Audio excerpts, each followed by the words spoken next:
मेरा नाम अनमोल दुबे है और इस समय हम लोग बुंदेलखंड विश्वविद्यालय के प्रांगण में बैठे हुए हैं और बुंदेलखंड साहित्य महोत्सव चल रहा है। तो इस दौरान हमारे साथ उपस्थित हैं भगवंत अनमोल जी। मैं भगवंत अनमोल जी से चर्चा शुरू करूं उससे पहले मैं भगवंत जी के बारे में आपको बता देता हूं। भगवंत जी एक बहुत अच्छे लेखक हैं। इनकी 3 किताबें पाठकों के बीच में उपस्थित हैं जो कि बहुत बेस्ट सेलर रही हैं। पहली किताब जो इनकी आई थी जिनकी 50-50 जो कि किन्नर विमर्श पर थी। दूसरी किताब इनकी बाली उम्र जो कि बाल मन को दिखाती है, युवाओं के मन को दिखाती हुई किताब है। तीसरी जो इनकी किताब अभी आई है वो है प्रमेय। ये प्रमेय जो किताब है इसको अभी युवा साहित्य अकादमी पुरस्कार 2022 भी मिला है। तो हम भगवंत जी से जानेंगे उनकी लेखक बनने की यात्रा और तमाम सवालों के बारे में उनसे बातचीत करेंगे और तमाम चीज़ें जानेंगे। तो भगवंत जी बहुत बहुत स्वागत है आपका। धन्यवाद भाई मेरे। जब तक बिके ना थे कोई पूछता ना था, आप सभी ने खरीद कर अनमोल कर दिया। अरे वाह वाह वाह। भगवंत जी मैं सबसे पहले तो आपसे जानना चाहूँगा कि आपकी लेखन की यात्रा कैसे शुरू हुई, कब से आपने लिखने का शुरू किया? क्योंकि जैसा मुझे पता है कि आपका जो बैकग्राउंड है इंजीनियर बैकग्राउंड है, तो इंजीनियर बैकग्राउंड मैथ वाला व्यक्ति और हिंदी साहित्य की ओर कैसे आया और वो कैसा सफर रहा? कब से आपने हिंदी की कहानियाँ लिखना शुरू की? मैं कक्षा 3 में था तो मैं राइमिंग से लिखा करता था, जिन्हें मैं कविताएं समझता था, वो होती नहीं थी मैं समझता था। और फिर लिखना शुरू हुआ और 10th में मैं डायरी जो है कि ये लिखने लगा। 10th के बाद फिर 12वीं में ये फिर एक मेरे दोस्त ने मेरी डायरी को पढ़ा, बोला यार तो इसको छपवाओ ना यार। तो वहाँ से मेरा सोचना शुरू हुआ कि जो लिखा जा रहा है उसको वो छपवाया भी जा सकता है। मीन्स कि आप सभी जो लिख रहे हैं वो भी उतना ही योग्य है जो कोई लेखक जो है लिख रहा है। तो आपको ये सोचने की ज़रूरत नहीं है कि आप बेकार या साधारण लिख रहे हैं। आप साधारण भी लिख रहे हैं ना, साधारण में भी या साधारण होता है, इसी को समझने की ज़रूरत है। तो वहाँ से लिखना शुरू हुआ। फिर भगवंत जी जैसा कि मुझे जानकारी है या आपने बताया कि पहले जब बिकते नहीं थे तो उतना लोग नहीं पूछते थे, उसके बाद तो जो आपकी पहली किताबें थीं तो वो छोटे पब्लिकेशन से आई थी। उसके बाद राजपाल से आपकी 3 किताबें आई हैं जो कि चर्चित रही हैं। तो प्रकाशक की भूमिका एक लेखक के लिए कितनी महत्वपूर्ण है आपके हिसाब से? प्रकाशक का मतलब ही होता है जो आपको सामने लाए।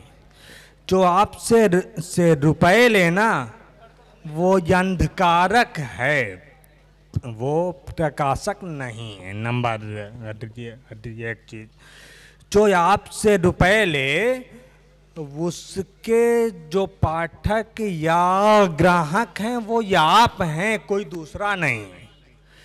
तो कभी भी रुपए दे करके आप किताब ना छपाएं। ये एक चीज़, जब भी आपकी ये किताब बिना रुपए के छपे तो ही मानिए कि हमने ठीक लिखा है। जो दूर वहाँ बैठे हैं हमेशा उनको गाली देना सही नहीं है, ठीक है ना। सामने वाला समझता है क्या बिकेगा क्या नहीं बिकेगा। तो हमारी हमेशा से ये आदत तो होती है कि अपनी कमियों का दोष दूसरों पे देते हैं कि किस जो है सामने वाला, हमने तो बड़ा ही अच्छा लिखा, सामने वाला ही जान जो है कि ये नहीं पा रहा है। ऐसा नहीं होता है भाई मेरे। होता क्या है कि आप सामने वाले पे विश्वास ये करें और सामने वाला आपकी वो किताब को देखेगा, यदि उसके काबिल लगेगी तो वो छापेगा। जब तक वो नहीं छाप रहा है तो रुपए जेब से ना निकालें प्लीज। रुपए जेब से जहां निकालते हैं तो ढेर सारे जो है लोग यहाँ पे हैं, वो या आपको नहीं बेचते हैं वो आपसे रुपए कमाते हैं। जो रुपए नहीं लेता है उसके वो कस्टमर पाठक होते हैं, जो रुपए लेता है उसके कस्टमर आप होते हैं। सिंपल सा फंडा है यहाँ पे, ठीक है ना। तो आपको रुपए दे करके कोई भी किताब नहीं छपानी है मेन जी। अच्छा, एक सवाल आता है कि जो नई वाली हिंदी के लेखक हैं या आजकल जो हिंदी चल रही है, एक नई वाली हिंदी पुरानी वाली हिंदी को लेकर बड़ा विवाद चलता रहता है। तो जो नई वाली हिंदी के लेखक हैं, लोग कहते हैं कि वो अपनी किताबों का प्रचार करते हैं, जिस मंच पे जाते हैं अपनी किताबों का नाम लेते हैं और सोशल मीडिया पे बहुत प्रचार करते हैं। तो इसको क्या प्रचार करना गलत है या आप किस तरीके से इस बात को देखते हैं? अनमोल जी, मैं दो चीज़ों में देखता हूँ। पहला ये कि अंधेरी रात है, दूर एक लड़की वहाँ खड़ी है वो उसको आँख मार रहे हैं, दिखाई ही नहीं दे रहा है, तो क्या फायदा है भाई? ठीक है ना। बात तो जो है तब होगी जब सामने वाले को दिखाई दे, मालूम चले। तो किताब की मार्केटिंग बेकार नहीं है, मार्केटिंग होनी चाहिए। लेकिन जो आपने कहा नई वाली हिंदी, कौन सी वाली हिंदी है? नई वाली हिंदी में कितने कॉन्सोनेंट्स हैं जो है ये बताइए आप पहले। देखिए, मैं अपनी बात नहीं कर रहा था, मैं अधिकतर सुनने में आता है जो कि नई वाली हिंदी पुरानी वाली हिंदी। कुछ नहीं है नई वाली हिंदी। नई वाली हिंदी वो क्या है कि साधारण सी भाषा में अपनी बात को रखना, दैट्स इट। कोई भाषा नहीं है, ठीक है ना। भाषा हिंदी ही है, लेकिन जो है साधारण सी भाषा में रखना नई वाली हिंदी। यहाँ पर क्या हुआ, क्या 5 सालों में ये किया गया कि साधारण सी कहानी को नई वाली हिंदी बोला जाने लगा। यहाँ गलती हुई।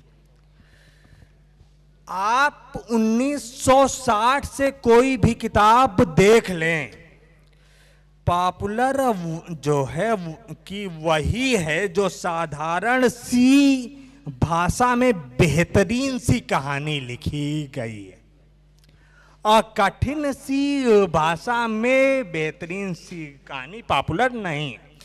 या फिर साधारण सी भाषा में बेकार सी कहानी पॉपुलर नहीं है। तो हमेशा से रहा है कि साधारण सी भाषा में बेहतरीन सी कहानी हमेशा पॉपुलर जो है रही। तो हमें नई वाली हिंदी या कोई भी हिंदी नहीं देखना, हमें देखना है कि हम साहित्य का मतलब हमें समझना है। साहित्य होता है समाज हित की बात। जो भी कहानी समाज हित की बात वो जो है करती है वो साहित्य है। यदि आपकी कहानी या किताब साहित्य है, समाज हित की बात वो करती है, तो वो साधारण सी भाषा में लिखी जाएगी तो लोगों के हाथ स्वीकार होगी, नो डाउट।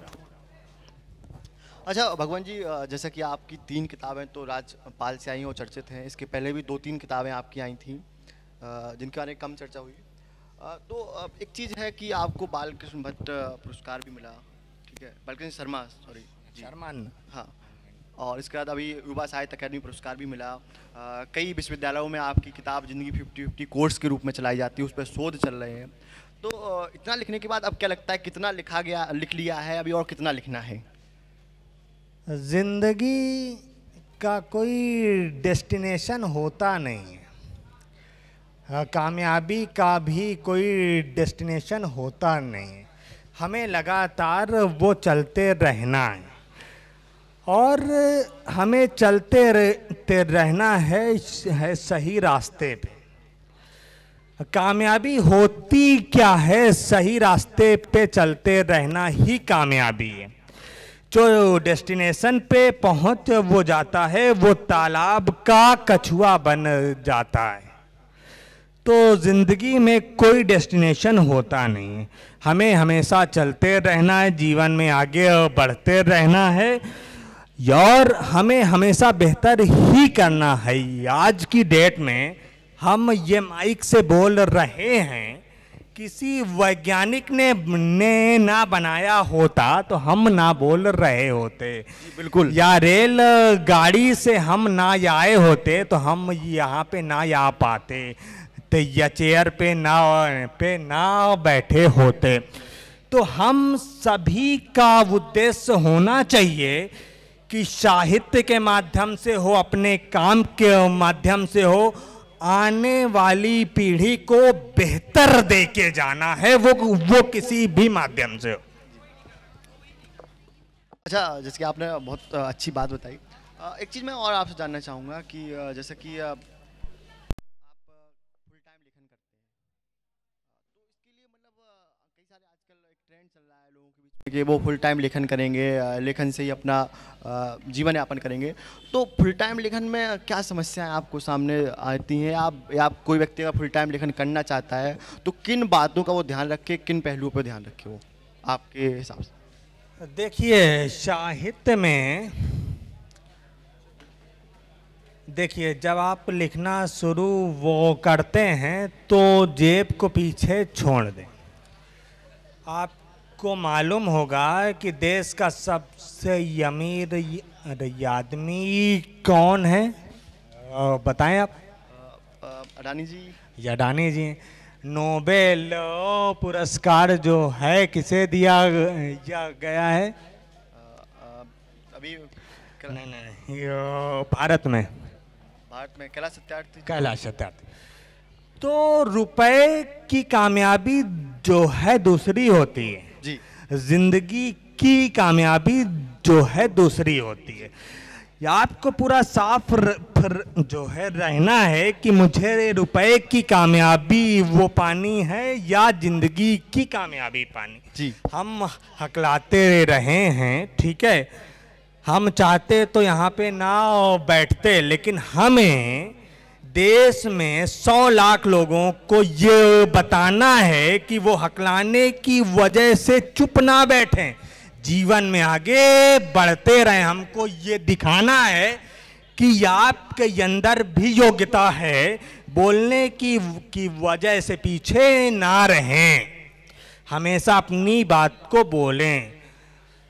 स्टीफन हॉकिंस थे, बोल नहीं पाते थे या चल नहीं पाते थे, उनसे ज़्यादा योग्य कोई था? कोई नहीं था, ठीक है ना।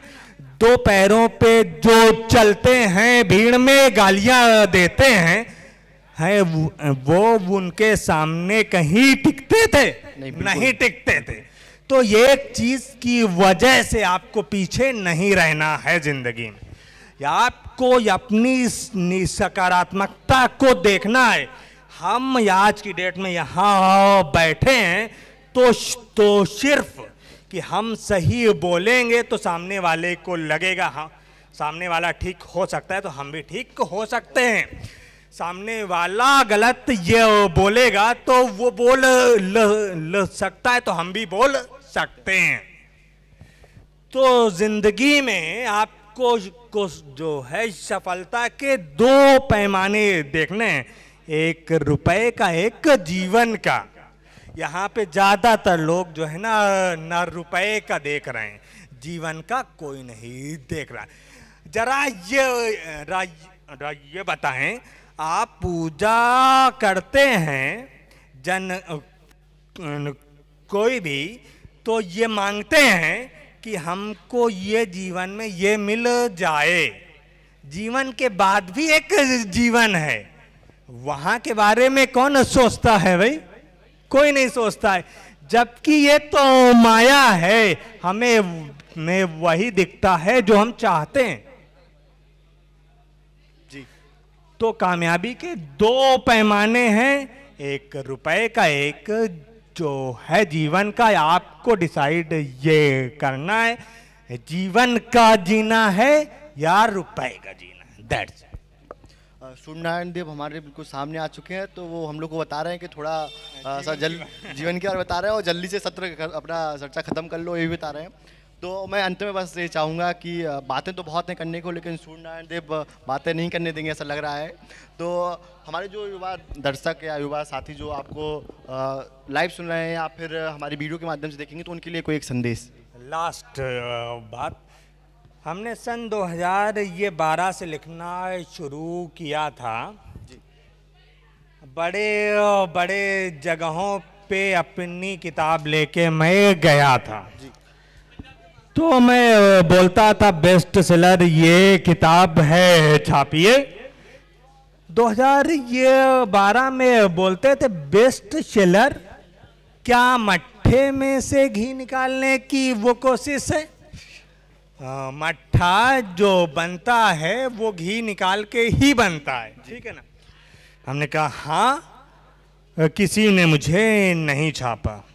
17 में जिंदगी 50-50 ये छपती है, बेस्ट सेलर भी बनती है, वो कर्नाटका यूनिवर्सिटी के सिलेबस में भी शामिल होती है। साथ में हजारों लोग देश में पीएचडी भी कर रहे हैं। हिंदी जो है संस्थान से इसको सम्मान भी दिया जाता है, साहित्य अकेडमी से भी। तो मैं ये बोलना चाहता हूँ कि दूसरों के उसमें ना पड़े कि दूसरे क्या बोलते हैं, हमें स्वयं की दिशा देखनी कि हम क्या करना चाहते हैं। और एक जो है युवा ही होता है जो पूरी दिशा को चेंज वो करता है। तो यदि युवा दूसरों की बातों में फंसेगा तो कभी वो बदलाव नहीं कर पाएगा। तो आप ही हैं जो दुनिया बदल सकते हैं, दूसरों के बातों में कभी स्वयं को चेंज ना करें। धन्यवाद। तो दोस्तों, ये थे हमारे साथ युवा साहित्य अकादमी 2022 से पुरस्कृत भगवंत अनमोल जी, जिन्हें हमने सुना। भगवंत जी की किताबें हम पाठकों के बीच में हैं। मैं चाहूँगा कि आप इनकी किताबें ज़रूर पढ़ें। ज़िंदगी 50-50 तो ज़रूर ही पढ़ें, क्योंकि वो आपको एक अलग नज़रिया देती है देखने का, और किताबें तो पढ़ते ही रहें। तो दोस्तों, भगवंत जी का बहुत बहुत धन्यवाद कि उन्होंने समय दिया और बातचीत की। है भाई साहब, शुक्रिया, धन्यवाद।